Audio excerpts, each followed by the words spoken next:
All right. Good morning. My name is Jenny Lee, and I'm taking care of the venture ops here at Samsung Next. And Sam, you want to introduce yourself? Hi, everyone. I'm Sam Campbell. I'm an investor on the Samsung Next team, and I used to lead venture ops, so Jenny took my job. Awesome. So today we'll talk about a little about how we got to know Affinity. We've been with Affinity for 4 years now, and how we came off of Salesforce and really how we're able to run a global organization with relatively high throughput and the kind of goals we were looking for when choosing Affinity and what has helped make us successful. Just to provide a little bit of context here, Samsung Next, we do early stage venture for Samsung Electronics. We are the sensing organization for the firm in Silicon Valley. We have 2 other venture funds that do later stage and semiconductor related. But essentially, we have 340 portfolio companies. We're sourcing over 4,000 companies per year, and we need the tools and the CRM to match that scale, given our global team and the amount of reporting our LP as Samsung Electronics requires. Just to give you a little snapshot of the portfolio, we are investing across AI, robotics, health, blockchain, everywhere across the ecosystem, essentially, where we need to be able to have a tool that matches the diverse companies that we have, as well as the needs of our LP and our main client as Samsung Electronics. So one thing that's unique about what we do is, given the volume, we're doing about 50 deals per year. We have the 340 companies. We not only have to report on our companies, but also what we're seeing in Silicon Valley. So we might invest in 50 per year, but given that we're seeing 4,000, we really want to provide our LP value beyond just investments. And so often, it's not just about reporting on our portfolio, it's reporting on our pipeline, companies we're seeing, and then as well, the post-investment support that we need to provide. So at a very high level, one way we leverage Affinity is from sourcing all the way through to portfolio and portfolio management. And so with sourcing, what we're doing is we're looking at the 4,000 companies per year, where we start to add in a bit more of information with each stage. So at the source, it's usually just the company name and website. Affinity does a great job of pulling in our interactions for us. And then at the MET stage, we're starting to look at more around what's the round, what's the dynamics, the timing, adding notes. And then it gets to the diligence stage where our investors are able to add much more comprehensive discussion and notes around that. But as you'll see, it really gets into the full life cycle. So what's key is for Jenny's role is she spans the whole pipeline, but then also we have our legal team, our finance team, and then we loop the investors back in once it's in the portfolio. So we really use our Affinity pipeline as a real-time tool to manage and understand where the deals are. And given we're closing 3 to 5 deals a month, this legal stage is really critical for us so that we don't miss a closing. And we're usually a small investor, and so we want to really make sure we're not burdening the companies in a way we don't need to. So I'll touch more on sourcing here. Given that our pipeline, as our investors are looking at so many different companies, we see this pipeline as the source that's just really top of funnel. You come across a company, you want to add it in. We're using various sources for finding companies. It could be inbound from our portfolio, internal Samsung, or founders, which is usually our highest conversion rate. And so when we look at the funnel, we're really trying to understand at the MET stage, we want to give a quick yes or no to these companies. We try to target within 10 days of meeting a company. We either give them a quick no or move them to the diligence stage, which requires further follow-up. And then on the diligence, it's usually about 5 to 7 companies per investor. And we use this as the source for our weekly meetings of companies to discuss. And so we're going, for an investor, it might be 100 MET. You're looking at 15 to 20 in the, or 100 source, 15 to 20 in the MET stage, and really 5 to 7 in the diligence stage. And this becomes your to-do list as an investor, is focusing on these higher priority companies and understanding which ones you need to get back to, which ones you need to diligence more and speak about as a team. I'll turn it over to Jenny. Thank you, Sam. So I'll be covering some of the day-to-day things that we go through in Affinity at Samsung Next. But before that, just to read the room, understand who my audiences are, can I just see some hands of people who are already using Affinity? Wow. Okay. Then is the rest of the room people that aren't using Affinity? Or going to use Affinity, right? Okay.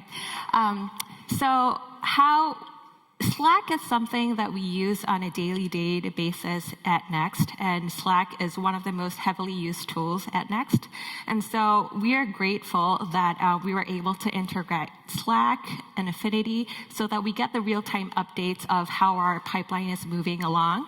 And so we have a lot of Slack integrated channels, but one of the 3 main channels that we use a lot are deal discussions, deal approved, deal portfolios that we named, which in real time sends us, everybody at Next, a ping, a notice of how the deals are moving along the pipeline. And as you've seen in the slide here, we have venture ops, the legal team, the finance team, and then the investors involved in all the process of the deals. And so it's really important for us to be updated and don't lose any track of where the deals are going. And so this has been a real lifesaver for us to just get everybody in the room to know where things are going along the pipeline. And as you know, there's a lot of people here in the room that uses Affinity. I think one of the features that we sometimes take for granted in Affinity is the activity timeline. This was especially critical for us when we were a much bigger organization around the world. We had offices in Europe, in Asia, and in Israel. We're not as big as a team as at the moment, but it's still very critical for us to use this activity timeline so that our investors don't oversee the same deals, and also, just to not do double work. And also, I'm sure everybody faces this, but you have investors that leave, people that leave your organizations. And for me as a venture ops, it's always so much easier for me to follow up on those deals after people leave because we have the activity timeline. And as Sam mentioned previously, we not only use Affinity to work on our pre-investment processes, but we also work mostly on our post-investment processes at Affinity too. Does anybody work for a CVC in this room here? Cool people, awesome people, yeah. All right, so for those that don't know about CVCs, we play a little differently. Our roles are a little different from normal traditional VCs. We have parent companies. In this case, it's for us, Samsung Electronics, headquartered in Korea, and we work with them a lot. They ask us a lot of things. They ask us for reports, they ask us for numbers, and we also have our portfolios collaborate with our parent company's business units a lot. And so it's very crucial for us to track how these collaborations with our portfolio companies are going on with our business units. And because we have so many diverse business units within HQ, we have like a TV unit, a mobile unit, you name it. And we have to track, and they all want different things from our portfolio companies. And so whenever we make introductions, we have collaborations with our portfolio companies, the opportunities page is where we really utilize and leverage the opportunities, tracking them, really go granular into where the stages are at. And at the end of the day, we can see how many introductions we've made to our parent companies, and how we're doing in overall progress with, getting our portfolio companies to meet with our business units. I'm going to ask a lot of questions today, but how many of you are on the off side of things today? Okay, that's a pretty good deal. Okay, I think this is something that only the off people can relate, but It's really, really challenging sometimes to get our users to put in data into Affinity. And I'm sure this is something that a lot of people face. And so one thing we leverage at Samsung Next is a monthly report of how much data entry each of our users, our investors, put in Affinity. And so this is a sample of a monthly snapshot that automatically comes into your inbox every first day of the month. And so I guess something arrived today, Sam, right? Something this morning arrives. Yes, and so I was late. and so it's really to encourage our users, our investors, to put data entry into Affinity. And so what I've made here is, the Affinity team has helped me make here is a graph dashboard of how many companies people's been sourcing, how many they've been meeting, how many portfolios we've been investing. And so this is just a nice way that you guys can also utilize in trying to let your users know this is how much entries they're putting per month or week. I think you can automate this. And so that's been really nice for us here. This is also really helpful when we're reporting out. We have KPIs that our LP asks for in terms of sourced, and it's beyond just the portfolio, but how many companies we're meeting and seeing to be the eyes and ears in Silicon Valley. And so this is really helpful on a granular basis, so we're not rushing in December to meet and add a bunch of companies that we can see by investor who's contributing, and it does put some accountability. When it's automated, nobody can Slack Jenny at 11 p.m. the night before and say, can you please wait on the report? It just goes out automatically. And just going back to how our investors, which are our main users in Affinity, use Affinity on a daily basis. So if you remember how Sam introduced the pipeline, the Kanban board that we were using, this can be used on a day-to-day basis for investors to look at which companies they have to catch up with, which companies they have to provide a response to, and just an every day-to-day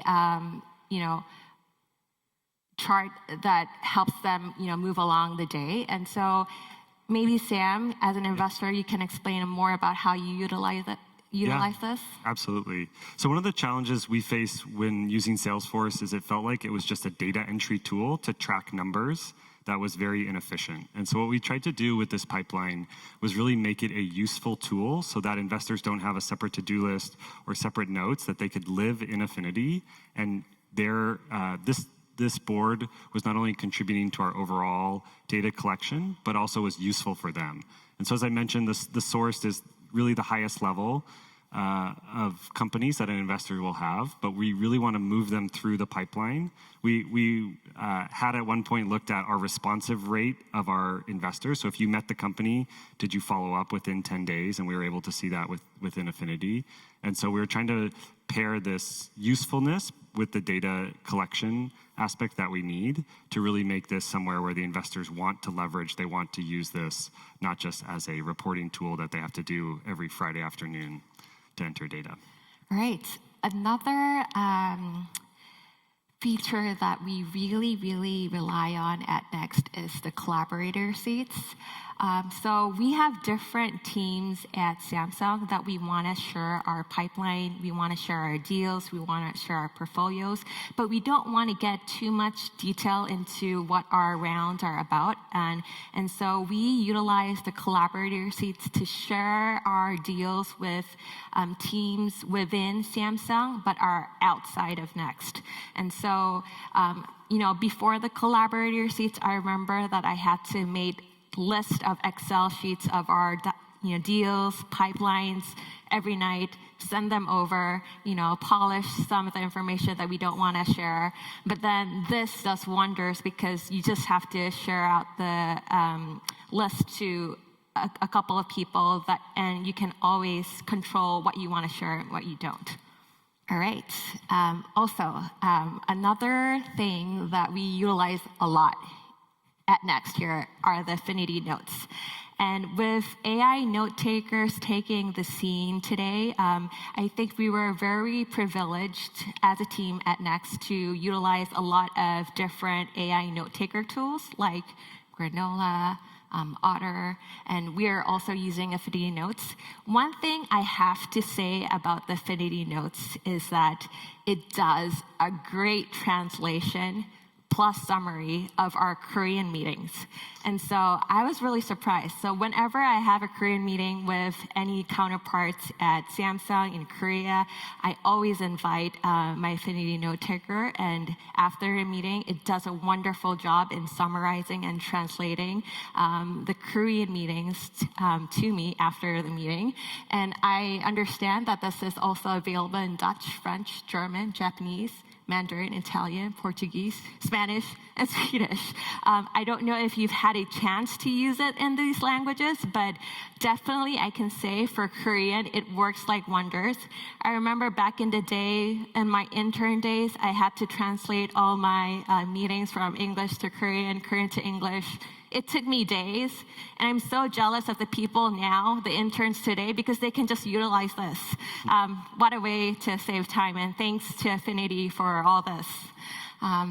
So any Korean groups out there, remember you can utilize this in your meetings.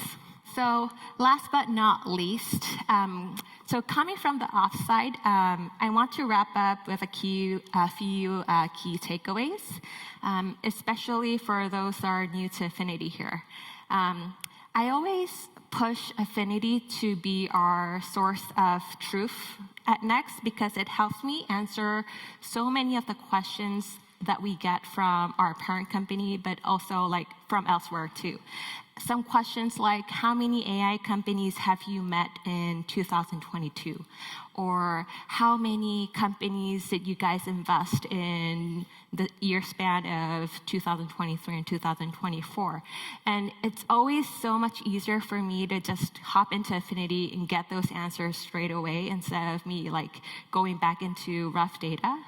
And so really, to get these post-investment reporting information right, one important advice that I give everyone is really think about what's important in your organization. First, try to think what's important that you need to report to your organization. Is it the number of deals? Is it how much AI investments that you do, robotics investments you do? And so really define what's important for your organization first. And secondly, once that's defined, put in the triggers that you need to put in for data entries. For example, I know I've mentioned AI a lot, but at Next, it's important for us to track down the sectors of our investments because we want to look at the trends of where we're investing. We want to look at the trends of where our, where Samsung wants to look at. And so I set up triggers on our dashboards and lists so that when the investors put in their information that they have to put in the sectors they're in. And so setting up triggers after acknowledging what your important data are is important. And also, last but not least, use the automation tool as much as you can to reduce the manual work. It's going to help you a lot. I always have to bug a lot of our investors, meaning our team members, to put in a lot of data entry, but I try to make it as easy as for them by automating some of the information that we can. And we know it's out there. Sometimes we just don't know how to utilize it. And so we have a great Affinity team that will help you work this throughout. And so, utilize it when you can. And so that was it for our presentation today. And I believe we might have a little time for Q&A if there's any in the room. Really great presentation. So thanks for sharing what's going on and how you are using this. I'm curious from the SLA perspective as deals move through pipeline. You mentioned that there's a 10-day expectation in getting back in touch with that business as you continue to move them forward. Do you have SLAs as it continues to go down funnel, or is that kind of the benchmark to just ensure that you're keeping the momentum going with them from the start? It definitely depends. Once you're in the diligence stage, it could be us or the company. It could be a week or a month. We do look at the legal team as an example. They'll look at the pipeline, and if a company's been there for too long, there's not a hard rule, but usually you shouldn't be pending wire for more than a week type of thing. And so it really helps them at that closing stage to understand if they see it week after week, if there's something wrong and they should follow up. So there's not a clear rule there, but it is really helpful when you have these short lists of things you know should be moving through the pipeline. Thank you. What is your favorite automation that you've set up? Oh, my favorite. Well, I don't think it's my favorite. It might be the investors, our users' favorite. But when we are logging in our opportunities for the organizations, business units that we meet at Samsung, there's just so many data entries that we have to put in for like tags that we have to put in for the different business units that we have. And so we set up an automation where, you know, if we put one business unit in, it automatically brings in the name of that business unit, the person that's, you know, in charge of that business unit, because Korean names are really hard. Like you always forget how to spell them. And so it's really nice just to bring up automatically those names when it's tied up to that business unit. And so I would carefully say that might be our investors' favorite, yeah. I'd add as well that just the simple feature of pulling in calendars and emails is really, really helpful because we're seeing so many companies often looking at the same deals across offices, of just being able to pull that in. I personally run a report every week of companies I've met that aren't in our pipeline, and so I can just go in and quickly add, and it knows I've met the company from my calendar. I just forgot to add it to Affinity, and it makes it really easy. So just that feature of seeing what's happening across the organization without anybody having to do anything is really powerful for us. I'm curious, as opportunities move through your kind of life cycle, you mentioned diligence as a particular stage. Are you using Affinity to track, you know, kind of specific activities that are occurring within each stage? Or, you know, how are you managing the actual work, you know, that happens, I would imagine, you know, as these opportunities progress through the various life cycle stages? Does that happen in Affinity or elsewhere? I would say the diligence itself is often happening. We usually use Slack to communicate. We've looked at integrating our Slack channels or tying our Slack channels to the Affinity record. It's usually just the deal name and for the channel name. But otherwise, we do require all our investors to put the notes within Affinity so that anybody can see that. We've looked at some of the newer features around generating deal memos from those notes, because theoretically, if everything's in Affinity, you should be able to ultimately produce the memo. But I would say the biggest thing is just making sure all the notes are there, tied to each specific meeting, which is very helpful for us to see how we are progressing and learning more about each company. I think that's all the time that we have. All right. Thank you, everyone. Thank you. Thank you.